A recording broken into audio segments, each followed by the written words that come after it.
महाराष्ट्राचा अभिमान, महाराष्ट्र दिन मा। महाराष्ट्रातील सत्ता संघर्षात म्हणजे शिवसेनेच्या पक्षचिन्हाच्या प्रकरणात सर्वोच्च न्यायालय आजवर एप्रिल फुल करीत आले। सर्वोच्च न्यायालयातल्या संगणकाला सुद्धा त्याची सवय झाली असल्यामुळे अखेर संगणकानं या प्रकरणाच्या पुढच्या सुनावणीसाठी तारीख देताना कल्पकता दाखवली। म्हणजेच पुढच्या सुनावणीची तारीख आहे 1 एप्रिल 2026। नेमकं काय आहे हे प्रकरण आणि सत्ता संघर्षाबाबतच्या सर्वोच्च न्यायालयातल्या प्रकरणामध्ये आज काय घडलं, या प्रकरणाची एकूण पार्श्वभूमी काय आहे हे या व्हिडिओच्या माध्यमातून आपण जाणून घेणार आहोत। नमस्कार, मी विजय चोरमारे, आपण पाहताय महाराष्ट्र दिनमान। शिवसेनेच्या पक्ष आणि धनुष्यबाण चिन्हाच्या वादाचं प्रकरण 2022 मधल्या शिवसेनेच्या फुटीनंतर सुरू झालं। आपल्याला हे माहीतच आहे, त्यावेळी उद्धव ठाकरे हे महाविकास आघाडी सरकारचे मुख्यमंत्री होते। जून 2022 मध्ये एकनाथ शिंदे यांनी 40 आमदारांसह बंड केलं। मुंबईतून सुरत मार्गे गुवाहाटी असा हा सगळा प्रवास महाराष्ट्रातल्याच नव्हे तर देशातल्या जनतेच्या मनावर कोरला गेलाय। सांगोल्याच्या शहाजी बापूंनी गुवाहाटीचे डोंगर, झाडी आणि हॉटेल हे अजरामर केलं। माजी सरन्यायाधीश भूषण गवई यांनी कोल्हापूरला खंडपीठाच्या उद्घाटन समारंभात या डोंगर, झाडी, हॉटेलची आवर्जून आठवण काढली होती। म्हणजे सरन्यायाधीशांच्या पातळीवर सगळं रजिस्टर झालेलं आहे, त्यांना सगळं माहीत होतं, फक्त ते निर्णय घेत नव्हते, निर्णय घेऊ शकत नव्हते। एकनाथ शिंदे गटानं भाजप सोबत सरकार स्थापन केलं। उद्धव ठाकरे यांनी राजीनामा दिला। त्यानंतर शिवसेना हे पक्षाचं नाव, धनुष्यबाण हे चिन्ह आणि खरी शिवसेना कोणाची यावर वाद सुरू झाला। प्रकरण सर्वोच्च न्यायालयात असतानाच एकनाथ शिंदे गटानं केंद्रीय निवडणूक आयोगाकडे याचिका केली होती। त्यांनी शिवसेना हे पक्षाचं नाव आणि धनुष्यबाण ह्या चिन्हावर दावा केला होता।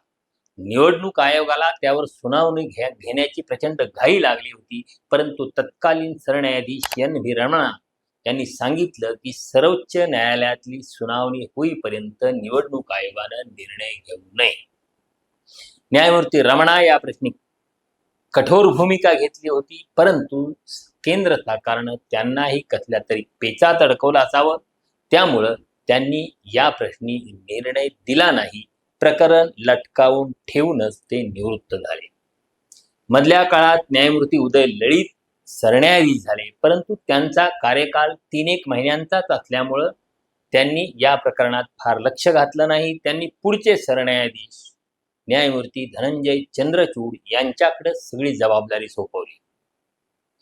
न्यायमूर्ती चंद्रचूड यांनी आल्या काय केलं तर निवडणूक आयोगाला निर्णय घ्यायला मुभा दिली। म्हणजे जी गोष्ट न्यायमूर्ती रमणा यांनी अडवून ठेवली होती ती न्यायमूर्ती चंद्रचूड यांनी मोकळी केली। एकनाथ शिंदे यांच्या याचिकेसंदर्भात निर्णय घ्यायला निवडणूक आयोगाला मोकळीक दिली। निवडणूक आयोगानं तातडीनं एकनाथ शिंदे यांच्या बाजूला निकाल देऊन शिवसेना हा पक्ष आणि त्याचं धनुष्यबाण हे चिन्ह त्यांना देऊन टाकलं। म्हणजे फेब्रुवारी 2023 मध्ये केंद्रीय निवडणूक आयोगानं शिंदे गटाला शिवसेना हे नाव आणि धनुष्यबाण हे चिन्ह दिलं। आयोगानं आमदारांची संख्या, पक्षाची घटना आणि बहुमत यावर आधारित निर्णय घेतला। उद्धव ठाकरे गटानं या निर्णयाला सुप्रीम कोर्टात आव्हान दिलं। त्यात पक्ष घटनेचं उल्लंघन, आमदार अपात्रता आणि निवडणूक आयोगाच्या अधिकाराबाबत मुद्दे उपस्थित केले। या प्रकरणात 16 आमदारांच्या अपात्रतेचा मुद्दाही जोडला गेला। सुप्रीम कोर्टात प्रकरण 3.5 वर्षांपासून प्रलंबित आहे।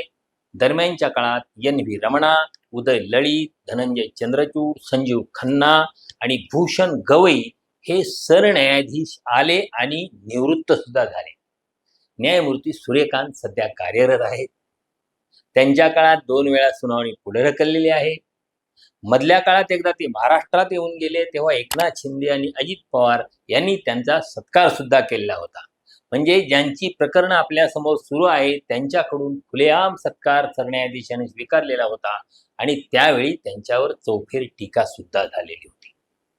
नोव्हेंबर 2025 मध्ये कोर्टानं शिंदे उद्धव प्रकरणासोबतच राष्ट्रवादी काँग्रेसच्या चिन्हवादाची एकत्रित अंतिम सुनावणी ठेवली होती. जानेवारी 2026 मध्ये अंतिम युक्तिवाद होणार होते, पण तेही पुढे ढकलले गेले. कोर्टानं खूप काळ प्रलंबित असल्याचं याची नोंद घेतलेली होती. आता गुरुवारी 12 मार्च 26 रोजी सरन्यायाधीश सूर्यकांत यांच्या खंडपीठासमोर हे प्रकरण लिस्टेड होतं. मात्र उद्धव ठाकरे गटाचे वकील असीम सरोदे यांनी सांगितलं की केस लिस्टेड आहे, पण सुनावणी होण्याची शक्यता नाही. यापूर्वी जानेवारी 2026 मध्ये सुद्धा सुनावणी पुढे ढकलली होती आणि घडलंही तसंच. हे प्रकरण आज सुनावणीसाठी आलंच नाही. त्यामुळे संगणकाच्या माध्यमातून पुढची तारीख देण्यात आली. ती तारीख आहे 1 एप्रिल 2026. म्हणजे गंमत बघा, महाराष्ट्रातल्या सत्ता संघर्षात सर्वोच्च न्यायालय आजवर एप्रिल फूल करीत आलंय आणि सर्वोच्च न्यायालयातल्या संगणकालाही त्याची सवय झाली असल्यामुळं अखेर संगणकानंच 1 एप्रिल ही पुढची तारीख ठेवली असावी. एकनाथ शिंदे गट सध्या शिवसेना हे नाव आणि धनुष्यबाण हे चिन्ह वापरतोय. त्या चिन्हावर त्यांनी लोकसभा, विधानसभा आणि स्थानिक स्वराज्य संस्थांच्या निवडणुका लढवल्या. तो पक्ष सध्या महाराष्ट्रातल्या आणि केंद्रातल्या सत्तेत आहे. उद्धव ठाकरे यांच्या पक्षाला शिवसेना उद्धव बाळासाहेब ठाकरे पक्ष असं नाव आणि मशाली चिन्ह मिळाले. त्यावर तो निवडणुका लढतो आहे. सर्वोच्च न्यायालयानं जर राजकीय दबावापासून मुक्त राहून निकाल दिला तर महाराष्ट्राच्या राजकारणात उलथापालथ होऊ शकते, परंतु तशी शक्यता कुणालाही वाटत नाही. अगदी शिवसेनेकडून लढणाऱ्या वकिलांना सुद्धा, म्हणजे उद्धव ठाकरे यांच्या गटाकडून लढणाऱ्या वकिलांना सुद्धा. म्हणून तर सुनावणीच्या आधी ॲडव्होकेट असीम सरोदे यांनी एक पोस्ट टाकली होती. त्यात त्यांनी म्हटलं होतं, शिवसेनेत फूट पडल्यानंतर महाराष्ट्रात जे राजकारण झालं आणि सर्वोच्च न्यायालयानं त्यामध्ये जी भूमिका घेतली ती पाहता सर्वोच्च न्यायालय महाराष्ट्रातल्या जनतेला एप्रिल फूल करतंय असं म्हटलं तर चुकीचं ठरणार नाही. आणि सर्वोच्च न्यायालयाच्या या एप्रिल फूलच्या धोरणावर सर्वोच्च न्यायालयातल्या संगणकानं सुद्धा शिक्कामोर्तब केलंय.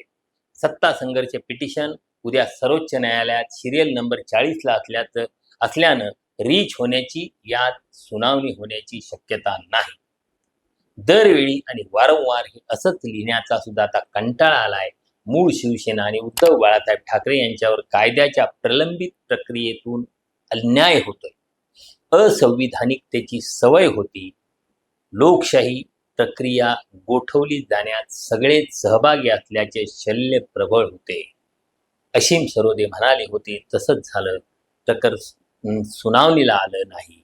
संगणकीय प्रक्रियेतून पुढची तारीख मिळाली 1 एप्रिल 2026.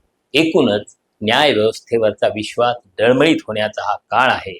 सामान्य माणसंच नव्हे तर कायद्याच्या क्षेत्रातली माणसं सुद्धा या व्यवस्थेबद्दल किती नाराज आहेत हे यावरून लक्षात येतं. आता बघूया 1 एप्रिलला काय होतंय ते. तुम्हाला हा व्हिडिओ कसा वाटला ते कमेंट बॉक्समध्ये लिहा आणि महाराष्ट्र दिग्मांचं यूट्यूब चॅनल लाईक, शेअर आणि सबस्क्राईब करायला विसरू नका. धन्यवाद.